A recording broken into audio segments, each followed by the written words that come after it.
Okay, so we were in the middle of making a strong determination to use our life in a meaningful way to transform our mind. So that's really setting our priorities and knowing what direction we're going to go in and making a firm determination to do it. And we're doing this in the presence of Aryatara, who's on our head. So you can't just say, well, I'm going to live my life in a meaningful way to the Buddha and then go out and, do whatever you want. It's kind of like we should have some integrity about this. and, so, say it in a sincere way and mean it. And that doesn't mean we need to be perfect, but, we're stepping in the right direction, and Tara's kind of our witness as we're making that decision, to do that. Okay, we're also making a decision to develop love, compassion, and the 6 far-reaching practices.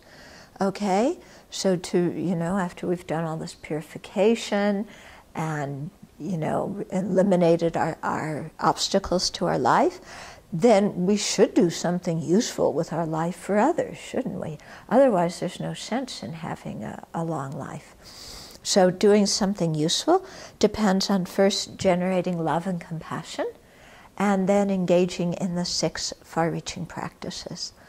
So love we talked about before. It's the wish for sentient beings, ourselves and others, to have happiness and its causes, and compassion for sentient beings to be free of suffering and its causes. And then when we have those in our mind, then wanting to become a Buddha, to best be able to enact them and make a difference in the lives of ourselves and others. And then the practices to help us become a Buddha are the 6 far-reaching practices.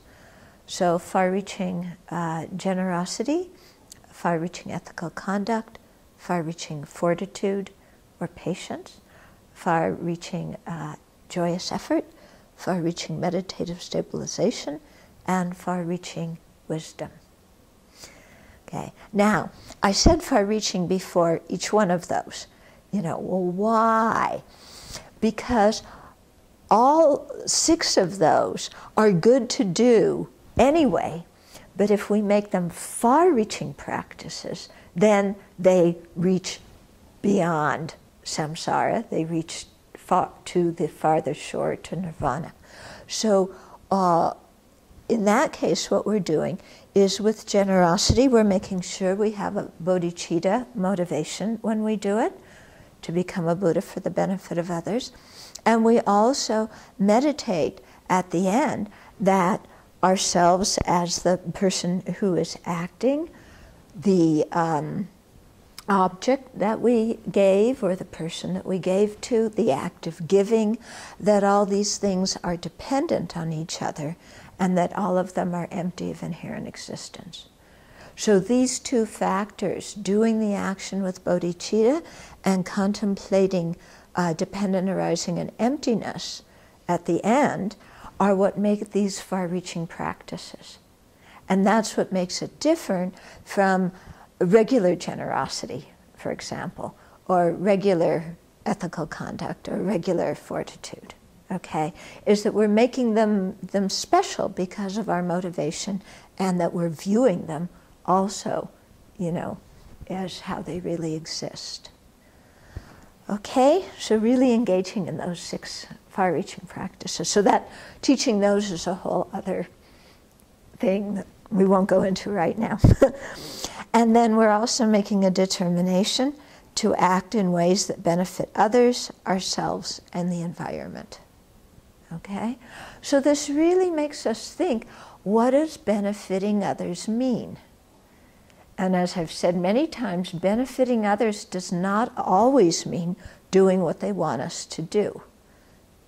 Okay? So really, to benefit others, we need a lot of wisdom to discern what is benefit from what is harm in the long term.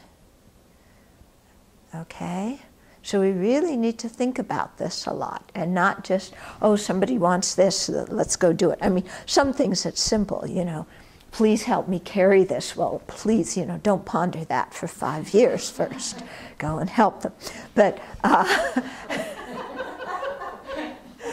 yeah, but, you know, if we're talking about, you know, very sophisticated ways of helping sentient beings in the long term, then, you know, we really need to think, what is help and what is enabling, you know, a fault of theirs to continue?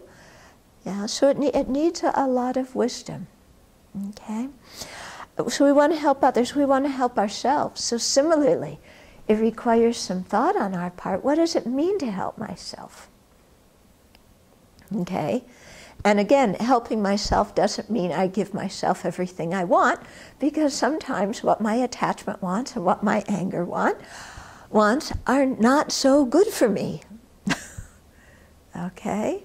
And so, you know, really thinking, oh, what, if I'm going to take care of myself, what do I really need to do? Okay? Develop some thought. And then similarly, taking care of our environment. And I think we have a big responsibility to take care of our environment, because it's one of the things that we're going to be leaving behind us for future generations. Yeah, and I think if the Buddha were alive today, we would have he would be giving many teachings about caring for the environment and how that relates to opposing our attachment, opposing our laziness, and so on.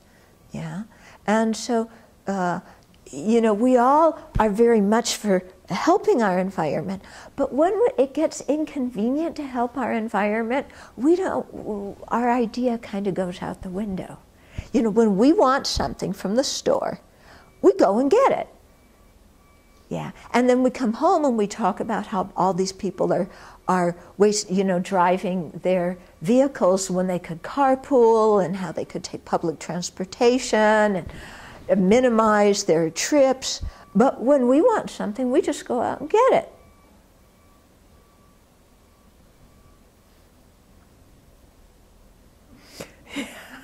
Okay, so we really have to look at, you know, how caring for the environment really touches some of our sensitive points, you know, about getting what we want when we want it. Yeah, and getting it how we want it, and so on. Yeah, because it is more inconvenient to wait and do all your shopping at one time. Because by that time you may have forgotten what you wanted at that moment. And you miss the opportunity to give yourself some pleasure at that moment that you don't even remember what it was now. Okay? So, you know, really thinking about our impact on the environment and how to care for it, and, you know, restraining a lot of our consumerist, materialistic attitudes. Okay? So at the Abbey, with wrapping paper, we don't buy wrapping paper. We will reuse wrapping paper that people have given us on gifts they've given to us. But otherwise, if we give a gift, it's in a plastic bag that has also been reused. And I think this is the way we should do things if we care about the environment. You know, there's no, I mean, now you have more packaging in things than you do content. Yeah, which is really rather silly, isn't it? Okay. Yeah. I was wondering if you could clarify something that I've been confused about when you talk about the practicing the far-reaching practices, and that there's the object, agent, and the action. The object, it is referring to both the, like if it's generosity, the person being given to and the thing being given? Yeah, you know, they're never really clear on that. With generosity, whether the object refers to the thing you're given or the person that you're giving to, but in either case, both of them are dependent, arising, and empty.